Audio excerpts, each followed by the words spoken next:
Empire.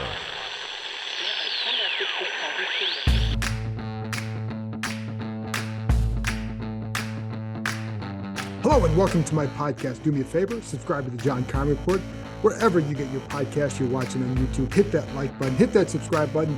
You can find us there as part of Empire Media. That's AMPIRE. Always much appreciated when you tune in. Today, it's just me and you as I'm going to go over what I saw from the Commanders' OTA practice on Wednesday. It's the second time the media has been able to watch their practice. So it's a little chance to kind of gauge where some things are at and just to measure progress. And that's what the spring is for. So before I get there, a couple things and just a couple of little transactions the Commanders made earlier in the week. One, placing Andrew Norwell on the reserve physically unable to perform list. They did that on Tuesday. And as I've been telling you, and I know I'm sure others have been saying it too, that the plan has long been to release him when he's healthy. He's dealing with a right elbow issue. He still can't pass a physical. Once he passes a physical, he will be waived. And I've been telling you that for a while. And the first clue for this was when Ron Rivera at the owners' meetings in March mentioned Sadiq Charles and Chris Paul when talking about the left guard competition. So that's one thing. Then they waived corner Cam Dantzler. And some people wonder, why would you pick him up and do that? Well, first of all, they claimed him off waivers earlier in the offseason. So it wasn't like they were anticipating him being a huge part of the defense, but somebody that they wanted to take a look at. That's it. Then they go out and draft Emmanuel Forbes. Then they also draft Quan Martin, who can play in the slot, so he can help the corner position as well as the safety position. So it leaves less room for a guy like Dantzler to make it. And both sides basically saw this. So they both saw where this was going. And so it really sounds like it's a mutual decision. I think the sides view one another differently. Dantzler believes he can still be a starter. Commanders do not. And as simple as that. He also was one of the missing ones when we were out here last week and nobody noticed because it's kind of hard to take attendance with 90 people out here, but it was Chase Young, Montez Sweat, Charles Leno, and apparently Cam Dantzler. But now he's gone. So there you go. Just in case some people are wondering, it was about adding more competition to the position and both sides seeing that it wasn't going to happen for him here, not in the way he wants it. So he's gone. Anyway, let's get to what's going on the field and what happened today. First of all, I'm going to get into a few players: Sam Howell, Jacoby Brissett, Brian Robinson, Emmanuel Forbes, some offensive line stuff. But I'm going to start with Howell. And so, because he's the guy that I think people are most interested in right now. One of the things, and I'd heard this earlier in the week, and then Ron Rivera talked about it before practice today, which is how they're miking up Howell and the other quarterbacks. But they're doing it with Howell as well, of course, because he's one of the quarterbacks. But they would mic him up during practice, something that has not happened here in a long time. But their whole purpose of it is to see how he's handling certain situations, whether it's getting guys in and out of the huddle, the way he's calling the play, maybe something at the line when identifying either a coverage or blitz or whatever. So that's something that's been a new thing for him and them. And I think Rivera said it's been a long time since he's done that. I think maybe he'd go back to Chicago when he saw that. But anyways, something they've been doing, and it's something that they feel is helping because you're getting a feel for how is a guy handling a certain situation. And then they can go, basically it's scouting yourself. And one of the things that Howell said that he's learning is he's learned to, as he said, Bieniemy has told him, you have to over communicate. So, sometimes it's putting that extra word in there. Sometimes or just the way you're saying it, how you're selling it. All that stuff can help. We'll see what kind of a huge difference it makes, but it's certainly a little detail that can certainly help. How he's getting guys in and out of the huddle, how he's calling the plays, all that kind of stuff, and taking charge. And one of the things that De'Ami Brown told me after practice was exactly that, how he feels that Howell is being even more vocal as a leader than he was when he played with him at North Carolina. So that's interesting. And there, he was surrounded by some veteran guys there at North Carolina that, but those guys kind of took charge. Here, Howell is learning to take charge. And that's what these guys want to see because it's an important part of playing that position. The other thing that Rivera said is he was asked, when are you going to determine that Sam Howell is the guy? And he said, when they're into training camp. And that's the way it should be. And he specifically pointed to the Baltimore week as a week that's going to give them a big tell as to where Howell is really at in his development. And not just really at, but just it's a big measuring stick. And I think one of the things that I felt was lost the last couple of years was not learning enough about guys during training camp because they're not getting enough time during preseason games. And then for a couple, sometimes it was COVID, and COVID affected it twice, that you couldn't do a joint practice session. And then last year they were going to do one and it fell through. So those 3 years, you lost the ability to fully learn more about your guys. I felt when, back during the Gruden era and other times that you would learn a lot about guys from that. Like, for example, in 2015, Robert started off looking better in practices very early in the week. And you said, oh, okay, is he different? Has it changed? Has he learned? Has he, whatever it was. And then Houston came to town in Richmond. And then you realized it hadn't changed because you saw the way they, you can get used to playing your own guys. You get used to the coverage. You get used to this corner, how they're going to react here. But when another team comes to town, they're throwing something different at you. You've got to react differently. You don't know what they're going to do. They might sell it something different. You don't know that particular player. So you're going to learn more about where a guy is at with that. Brandon Sheriff, they learned that they learned quickly in that week against Houston that Brandon Sheriff was a guard, not a tackle. He got beaten bad at tackle. So those are the things you can jump out. That's why Rivera said that the Baltimore week would be a very big tell. And that's the value of the joint practice. And I would also say, and I'm going to get to Jacoby Brissett in a minute, but you can't count that guy out. I mean, the guy is a professional quarterback, and I think he's going to have moments where he looks really good for them and does what they want.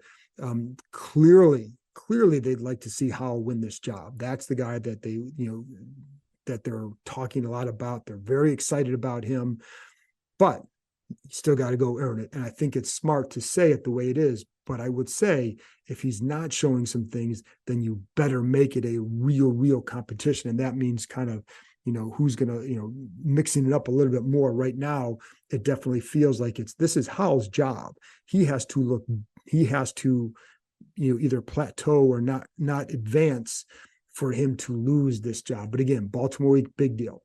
Anyway, on the field today, a couple things they were working on that was in one session that they kind of used later in the day was working on throwing off as you were backpedaling as if you're under duress and practicing being under duress. And, then you'd watch like how would backpedal and just flip a ball 15 yards downfield to a receiver. More often than not, he was hitting that guy in stride. Just kind of shows you the strength of his arm. And by comparison, Jake Fromm was also, when Howell was doing it, the other quarterback with him was Jake Fromm. Fromm was not hitting guys in stride, just kind of a distinct difference between their arms, which I know everybody knows, but it's a little thing that you would see. And that's where it showed up. But Howell did have a good arm there. And then later in the day, they ran a screen pass with that sort of action where you're backing up and you just kind of loft it as you're backpedaling and get it to the screener.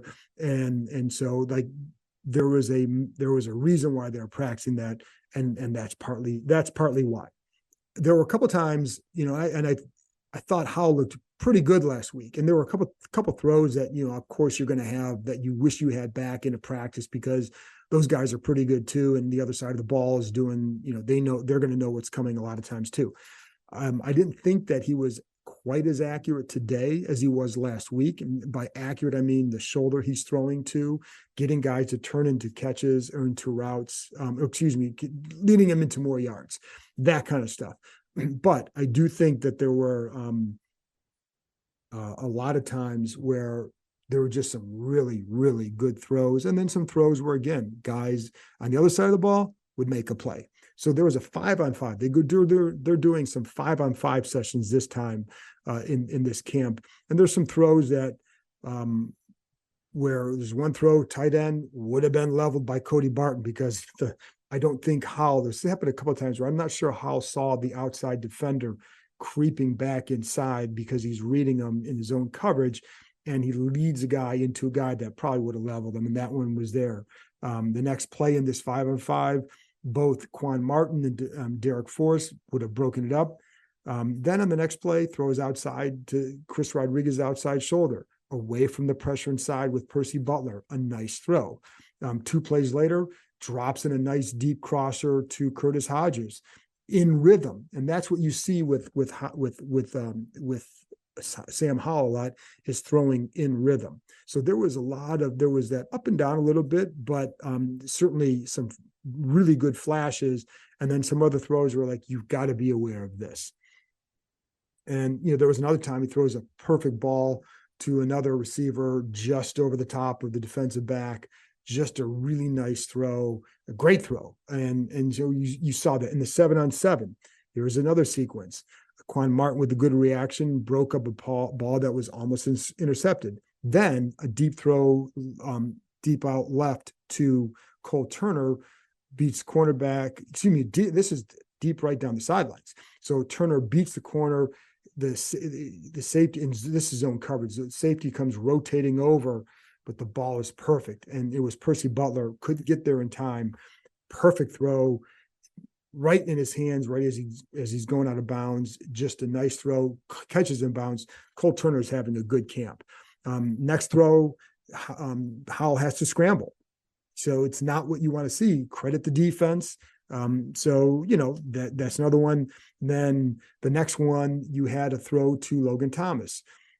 On this throw, Emmanuel Forbes races up, tips it, and Cody Barton intercepts the ball. So there was, like I said, there's good, there's bad. There's things you did well, there's things you need to learn from, which is the point of practice in May. And I think they still like the trajectory that Howell is on. At one point, Eric Bieniemy yelled out, there are too many balls on the ground. In other words, balls are being tipped, et cetera, et cetera. So and again, I would credit the defense on a lot of these, because I think Forbes plays the ball aggressively. And I think that's something that's good for these quarterbacks, but he's not the only one. I think Quan Martin has been doing that. And I think their reaction time has been pretty good. The other thing I like too with Howell, other times you saw him stepping up in the pocket. You saw that in a couple plays in some 11-on-11 stuff. You see that mobility. And there was one time where he had to step up through the right side, keeps his eyes up the field, and as he's coming through the hole, hits Logan Thomas for a gain. And then on another play that was very much like that, where back-to-back plays where he showed that mobility. And then another one where there's a play action and just does a half sprint rollout to the right, looks at his first target covered, right back inside to Curtis Hodges, just good timing on the play. And then he completes his day with a pass to Jahan Dotson, gave Dotson a chance in the end zone against Derek Forrest.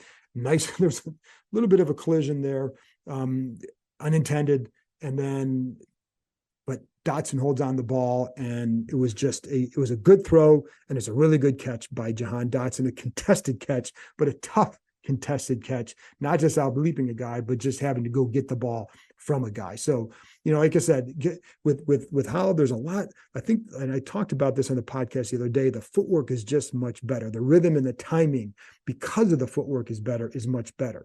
And I think the other thing is, again, your the taking control of the huddle, being more vocal in there. That stuff is all stuff that's part of the growth process for a young quarterback. So the signs are good right now for him.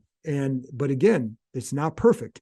And that, I don't know that you'd want it to be, because if it was, it would mean the defense isn't quite as good as you hoped or needed to be once the season starts. So let's get on to Jacoby Brissett. I felt like his timing looked a little bit better than last week. And you'd see it. I brought up last week in the 7-on-7, for example, where there's a lot of times where he was having to just tuck the ball and run, extend a play. Well, in 7-on-7, you want to see, get the ball out, right? It's rhythm, timing, get the ball out. And that wasn't happening. You saw much more. You saw the anticipation much more with Howell than you saw with Brissett. Today, I thought his timing certainly looked better. I like how the ball comes out of his hands. He does have a good flick, so I think he throws it nice and easy, but he throws a good ball. One of his better throws came in the red zone, and it was to Curtis Hodges, just a really good example of keeping the ball out of pressure. and there were two defenders around Hodges tight. And you had one area where you could really get the ball to, and that was low. And he threw almost a worm burner. If you're a golfer, it wasn't quite a worm burner because it didn't hit the ground, but it was just a little bit above, but he kept it low, and Hodges was able to go down and scoop it and basically catch the ball for a touchdown. But it was just a really nice throw to keep the ball out of trouble, and Hodges did a nice job catching it. He had a nice ball to John Bates in I think it was, I can't remember if it was 7-on-7, maybe 11-on-11, just three-step drop, 1, 2, 3, pat, balls out, and then Bates wide open, but a good throw, hits him in stride, just a good ball. I think one of the things, I think it's smart for Rivera to let this play out, because again, Brissett is a pro, and I think he's going to look a certain way as camp continues to unfold here and in the summertime, and I think he's going to be a good teammate either way, but I think you need to let this go and just keep challenging Howell. And I don't think that Howell's going to back down. I think this is a kid who's put a lot of work in the offseason, and that's going to continue. But I think it's smart to just let it play out, and then, to make sure that he does earn the job, because there have been too many times here in the past where guys have been anointed in something and they're not quite ready, and maybe they don't take all the responsibility that comes with the position. And so I think it's good to do that. And again, be excited about Howell's progress. They are, you can be too, but make sure that he earns the position. Did you know the largest ropes course and zipline park in the country is right here in the DMV? Located in the heart of Montgomery County, the Adventure Park at Sandy Spring combines climbing and ziplining to create an aerial obstacle course unlike any other. With challenges anywhere from 10 to 75 feet in the air, there is something for all skill levels. Looking for some family time or the perfect date night before football season starts? You can even climb and zip line under the stars. Would you rather keep your feet on the ground? Give axe throwing a try. With their projector systems, you can throw at traditional targets, play tic-tac-toe, Connect Four, or even hunt zombies. Listeners of this show can get $5 off any ticket by entering the code KEIM23DC at checkout. That's KEIM, KEIM 23DC. So there you have it, folks. Climbing, ziplining, axes, food, and bonfires right in your backyard. The weather is warming up, so it's the perfect time to head outside and join the adventure at www.theadventurepark.com. That's www.theadventurepark.com and enter promo code KEIM23DC. Let's get on to a couple other things. The running backs. Brian Robinson was not happy about his day at all. I think that's safe to say. At one point, Eric Bieniemy did get on him a little bit because he failed to pick up a blitz in one situation that resulted in pressure on Howell, and that was something that he certainly reminded him of after practice. You could see that he was a bit annoyed as they were standing in the semicircle after practice. And by the way, when they were in that semicircle, one of the guys they were listening to was former Washington Redskin lineman Ray Brown, who coached in Carolina with Ron Rivera, but he was at practice today, spoke to the team for a couple minutes afterwards. Anyway, so Robinson wasn't pleased with his day. After practice, I saw him speaking to Ron Rivera for several minutes at least. And, don't quite know. I'm not going to sit there and listen in on the conversation. That's being a little bit nosier than I want to be. However, it's safe to say that it was Rivera kind of, I think he's kind of reminding him that you're a good player and you're going to be a good player. And one of the things that Rivera talked about before practice was just that they felt like he was looking more and more explosive. And I thought he started to get that way at the end of the season, especially on certain runs, that especially going to the outside, that he was either more decisive, more explosive. The dude was shot. I mean, I think when you factor into what this team can be this season, you kind of have to factor in, like, he didn't have, that was a tough year for him. And to go from being shot to then having to play and be it took him at least a month or two get to a point where he felt like you could be more of yourself. I don't know that he ever felt like he was fully himself. This year he can be. So that's a good sign for him and for Washington. And the other one was Antonio Gibson. Really didn't do a whole lot didn't do anything during team drills, participated in individual, saw him catching some passes out of the backfield, still has those soft hands, didn't do anything during, again, team drills. I think there's just a little bit of a windedness there. They had him riding the bike, so there you go. And then Casimir Allen, the returner, did not practice because he has a hamstring issue. By the way, at one point, Curtis Samuel, he stretched out for a ball along the sidelines. I was standing right there as he's going by me. You could see his face grimacing, and you're like, oh, I don't know. But then, and he was kind of holding his left knee a little bit or working on it. But then within a couple of minutes, he was back in there and he was ran some wildcat. He ran, you saw him running routes. So he was completely fine because he stayed in the rest of practice. But he was a little bit hobbled there for a minute. Emmanuel Forbes. Let's get to Emmanuel Forbes. So worked mostly on the outside. His reaction time is excellent. I saw a play that he made in practice on Tuesday. I saw some of the clip of that, and it was outstanding. Just broke up a pass, but his reaction time is really, really good. And part of that, there's the way he mirrors a guy. Like sometimes, like on this particular route that I saw, receiver runs a deep out, and he kind of gets twisted. And sometimes when you get turned around as a corner, you lose ground. He didn't lose any ground, and he was ready to drive on the ball when he came out of that turn. And because of that, he knocks the ball away. But the kid is he's always ready to pounce on it. He has really good balance when he's in his stance and when he's backpedaling and breaking on the ball. And that allows him to just break naturally. And he, it's just something he does very well. And you saw his presence continues to be felt when he's out there. And he reacts well. One other thing I like too is there was one time where this team's going to use a lot of motion and especially a lot of tight end motion. I'm going to get into that in future podcasts about what that can do, but that's one of the differences between what they did here last year. They didn't use the tight ends in motion as much.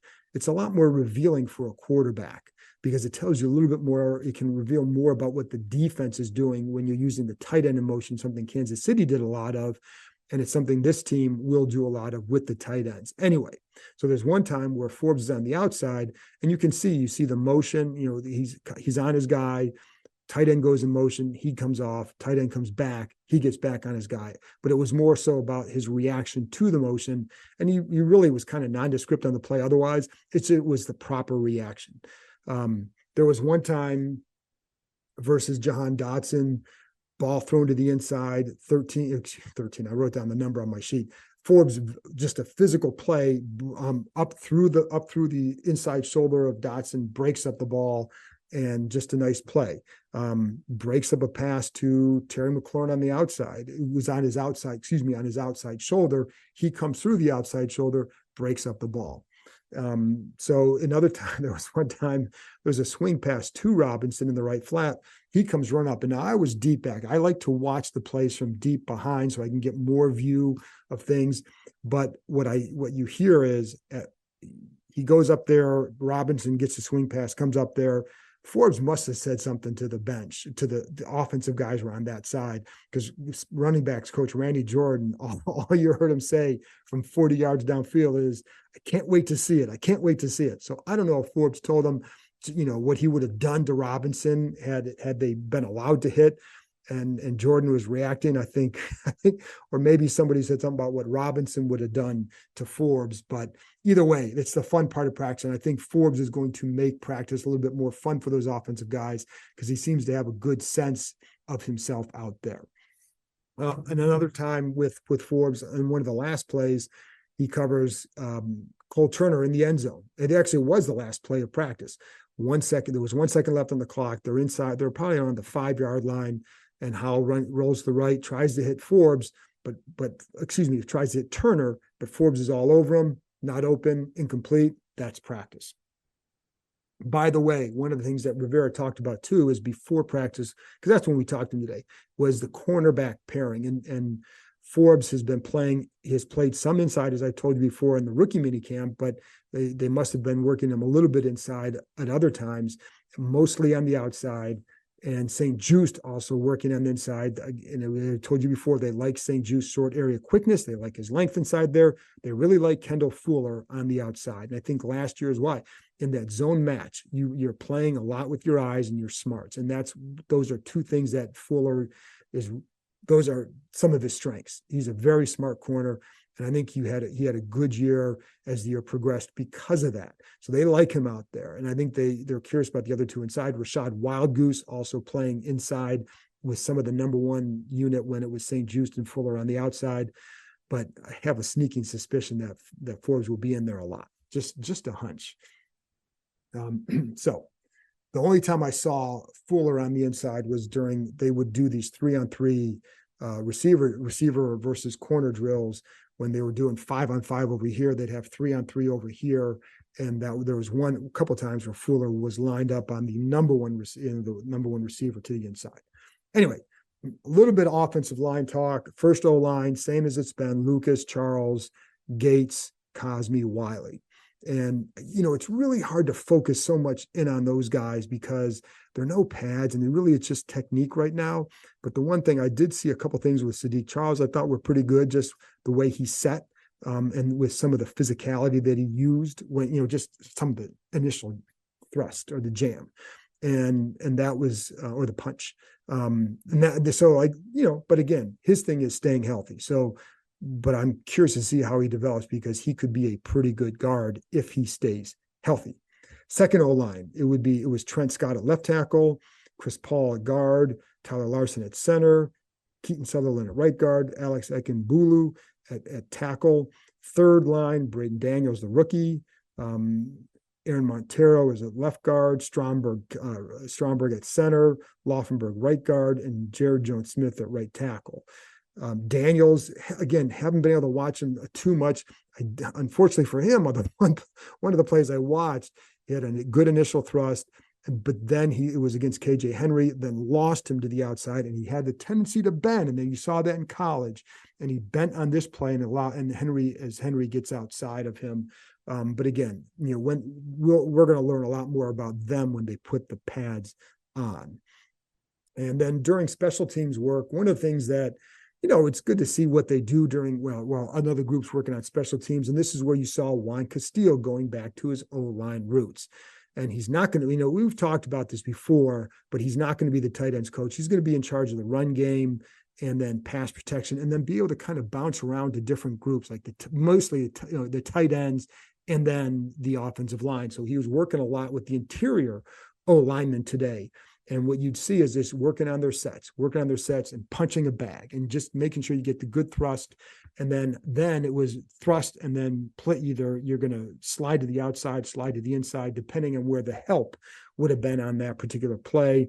And it was the focus is on where you put in your hands and then making sure you're staying square. Your shoulders are back, you're staying square and just being really working on the technique of the position. And there was one time where Stromberg and Gates were sitting there after one of the reps where they just sat there and talked for a few minutes, Stromberg quizzing the veteran about various aspects. And you kind of could see them, kind of moving around and Gates would show him some things, just kind of moving around like that to demonstrate what he was talking about.